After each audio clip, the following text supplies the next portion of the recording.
Friends, myself Dr. Vishnu Charan Das welcomes you to Chemistry Words and my video series on phase rule. Today I will discuss the one component system that is most familiar, water system. So by studying water system we will discuss the fundamental concepts studied in the earlier videos and the rules and principles derived such as Gibbs rule and Clapeyron equation, Le-Chatelier's principle. While studying the water system, I have to visualize the physical changes occurring in the phase diagram and make you understand the basics of the phase rule. So we are studying one component system and water system. So this is the phase diagram of water, and as it is this is your Clapeyron equation, and we will also come across the Gibbs phase rule. F is equal to 2 plus C minus P, and also the Le-Chatelier's principle. So as we have discussed earlier, for one component system we have the formula P max is equal to C plus 2. So this is equal to 3. So this indicates there are maximum 3 phases can coexist. 3 phases can coexist, and also we have F max, degree of freedom maximum, that is 2 plus C minus P is equal to 2 plus 1 minus 1, that is 2. So in this system we will find maximum degree of freedom, that is 2, and maximum number of phases, that is 3. Okay.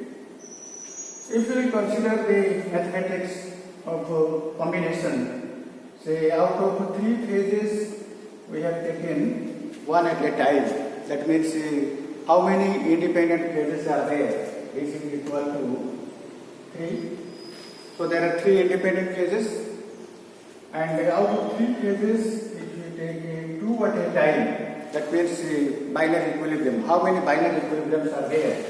This is also equal to 3. And if you take 3 out of 3, that is equal to 1. That means the 3 phases coexist at a time. So this is 1. That this indicates there is one ternary equilibrium. That means 3 phases can coexist at a single point. It's there. So now we back to the phase diagram and study it in detail. So this is the phase diagram of water system. Let us take one bowl of ice, one bowl of water in this cylindrical vessel. It is fitted with piston. So the role of piston here is to maintain the pressure, and we are going to study the changes occurring at 1 atmospheric pressure. So pressure remaining constant. Okay. Say we have taken the ice here. Say you know the freezing point of ice, that is 0 degree centigrade, and say the ice is at this point, say minus 10 degree centigrade, and we have taken one bowl of water in the form of ice here, and pressure is maintained 1 atmosphere. So the pressure is maintained, it is subjected to 1 atmosphere pressure, and if we supply heat to this, see if we heat it and supply heat, and that means we are increasing the temperature. Increasing pressure, we are increasing the temperature. So what will happen? The temperature will rise. The temperature will rise gradually, and at this point, the ice will start melting. So this is the melting point of ice, and this line is the fusion curve. And this line is your vaporization curve, and this is the sublimation curve. Okay, so at this point the ice starts melting, and there will be no further rising temperature, because as we are supplying heat, here we are recording the temperature rise. Okay, so at this point there will be no further rising temperature, and the ice will change to water. And if you supply heat at this point, the total ice will be converted to your water. Okay, so but at this point 0 degree centigrade, if we stop supplying heat, then there will be equilibrium between the ice and water.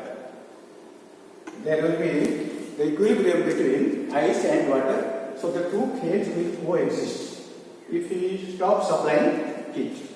Okay.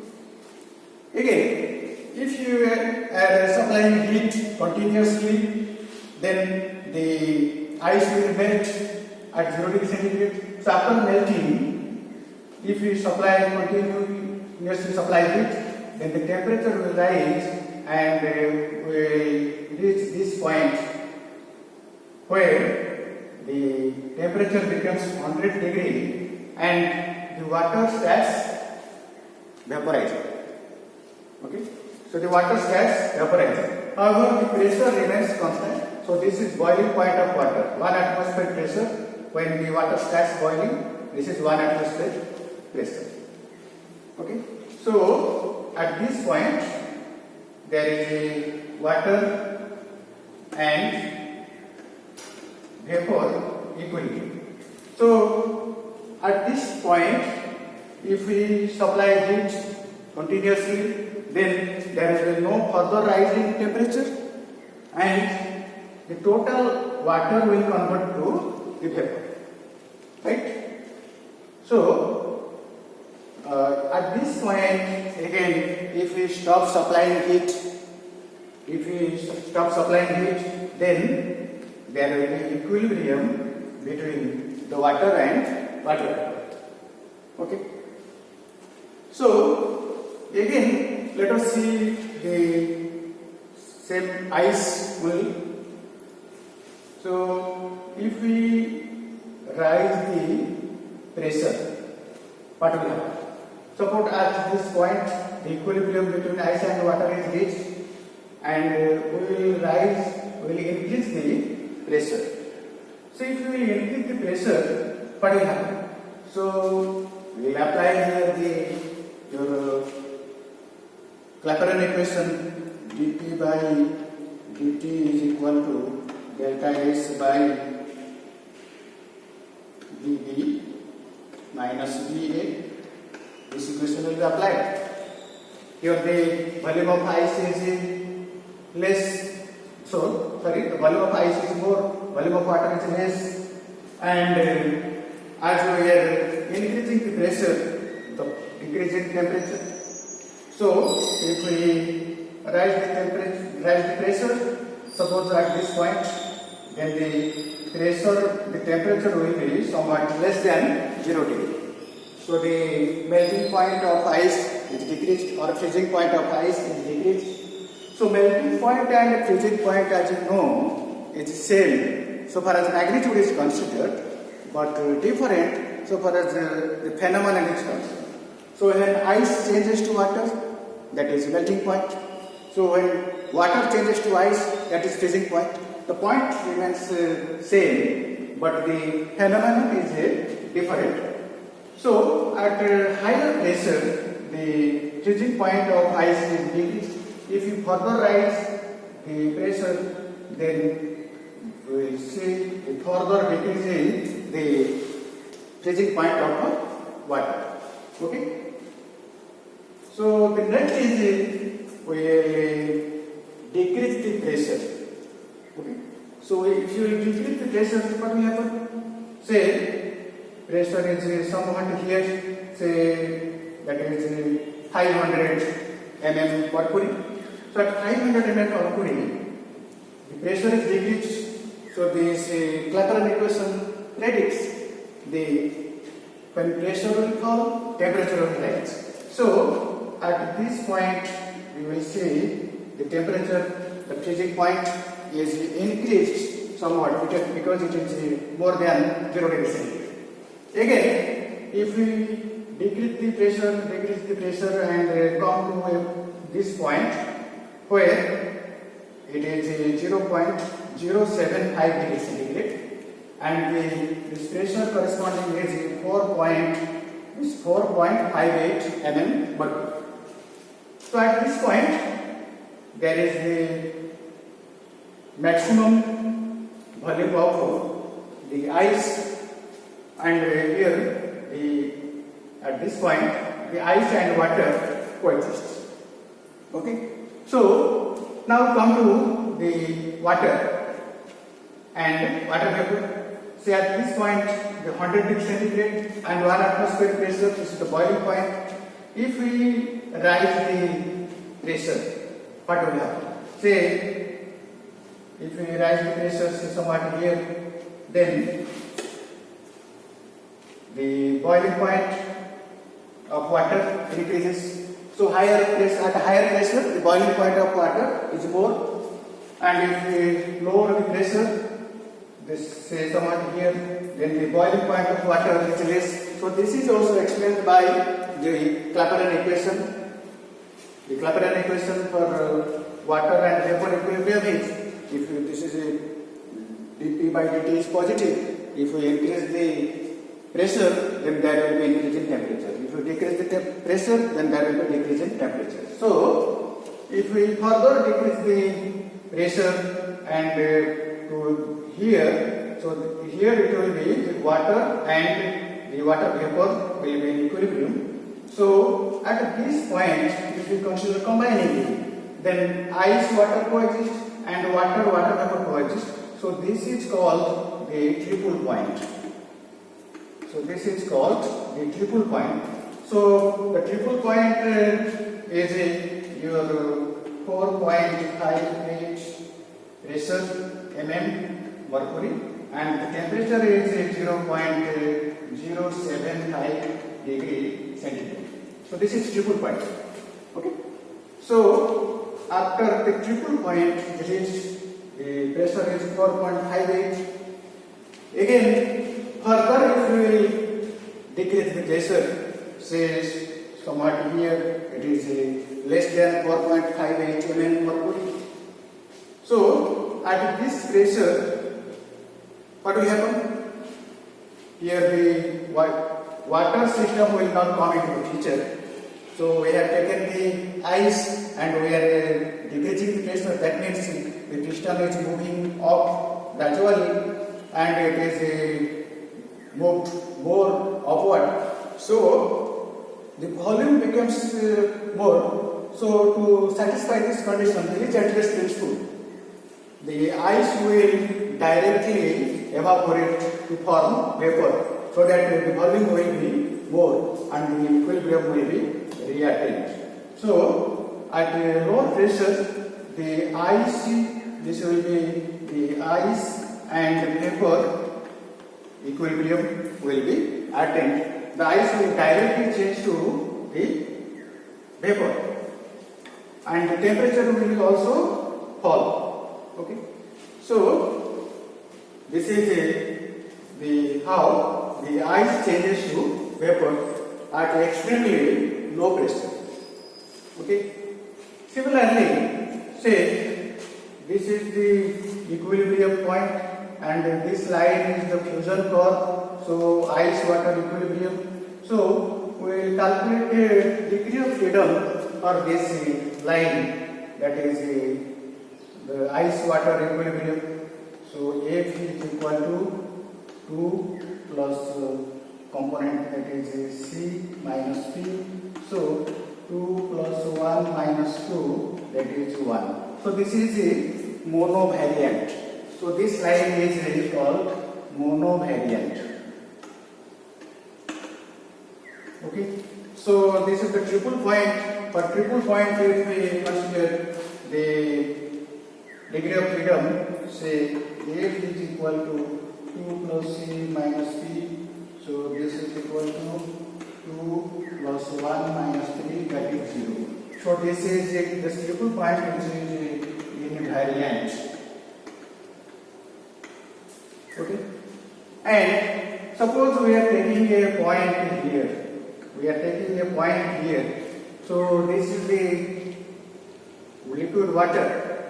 So if we connect this point to the temperature axis and pressure axis, then if the temperature will be this and the pressure will be this, then we will find it is the liquid water. Okay. So suppose we have taken a point on this curve. Say we draw the perpendicular here to axis. So at this point, if we rise the pressure, keeping the temperature constant, so what will happen?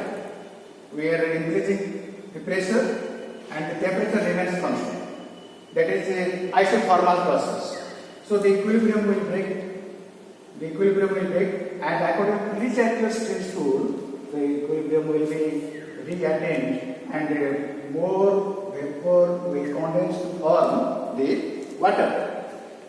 So more vapor will condense to form water, because at this particular temperature, as we are rising the temperature, the point will be somewhat here in the liquid form, water state.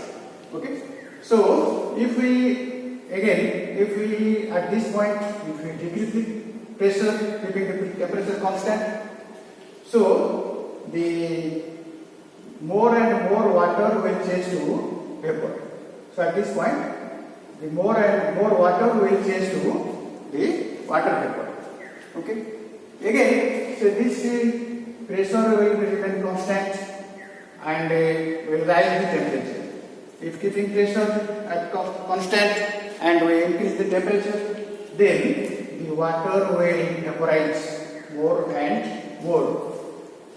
Okay, and the equilibrium will be reacted.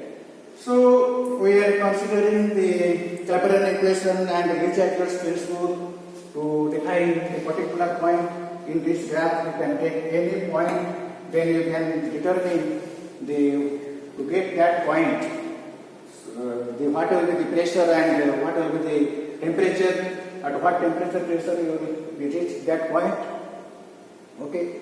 So again, if we are increasing the pressure moving in this line and increasing the pressure and temperature, okay, according to the Clapeyron equation. So this point will be reached. This is called the critical point, corresponding to the 374 degree centigrade and 218 atmosphere. So this is the critical point. So at this critical point, the two phases are indistinguishable. That is, the vapor and liquid water are indistinguishable. So this is the critical point. Okay. So again, this curve is called the vaporization curve. If we are moving upward, if we are coming downward, then this will be the condensation curve. Suppose we are condensing this liquid water to this point. Okay, so from 100 degree we are coming to this critical point. Okay, we are pulling this water to gradually and say this is this line, it is called the metastable line. Metastable line. Okay. So what is metastable line and how it is formed? When we are continuously pulling this water. Okay. So at this point we are supposed to get a triple point, but instead of getting this triple point, or at this point ice should be formed. Instead of getting ice, we are moving in the same state, that is the water and water vapor equilibrium.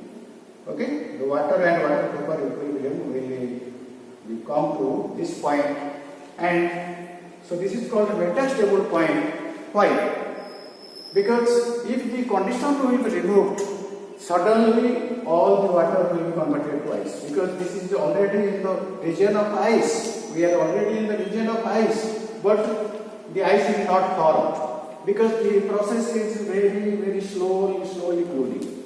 We are following the slow cooling. So this curve is called dotted line. This is called the metastable line. Okay.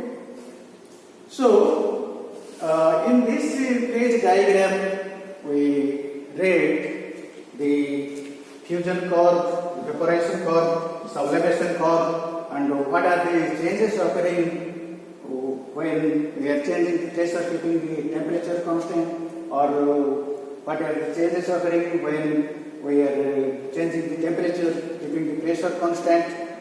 Okay. And also we have calculated degree of freedom for the different lines. So this, for this line, the degree of freedom is 2. So this is the bivariant. And for this line, this is also bivariant. Okay. And the regions in between the curves, that is, so this region, this is the pure liquid water, and this region is you call the ice, and this whole region left, that is the vapor. Okay, so this, in this area you will take any point, you will get a water vapor and its coordinates accordingly the temperature and pressure. So we can say if the temperature and the pressure will be specified, we can say the state of the water at that condition. Okay, so from this phase diagram, we have already calculated the degree of freedom for different parts. Say for this ice, for this region the degree of freedom, if you take any point here, then this is ice, and the degree of freedom is F is equal to 2 plus C minus P, that is 2 plus 1 minus 1, because the phase is 1, so this is 2. So when the substance is pure in a particular phase, in a single phase, then it is bivariant. So maximum degree of freedom we have witnessed in this system, that is 2, and the minimum is 0. Okay. So we have discussed at length the effect of temperature, pressure on the different phases, and how that change is occurring with increasing pressure and decreasing temperature. Okay. So again we consider the last part, so ice to water. So what happens again, if we are changing the pressure here, then the temperature is also changes, temperature also falls. So this is similar to the water and water vapor change. So more and more ice will change to water vapor. Okay. So this explains your water system very briefly. So to answer the question or to write in the examination is different. To understand and gain a thorough idea upon the chapter, the subject is different. So if you are going to answer the questions in the examination, nothing to worry.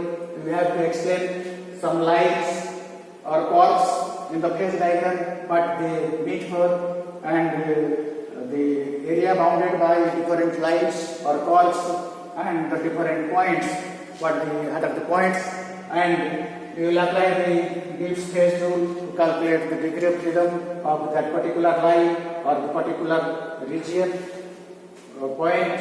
Okay, that's all you have to write in the examination, but the more detail is required for the in-depth knowledge in this subject. So thank you very much for watching. I hope you have enjoyed this chapter in depth, and I request you to share among your friends and give your like. Thank you very much.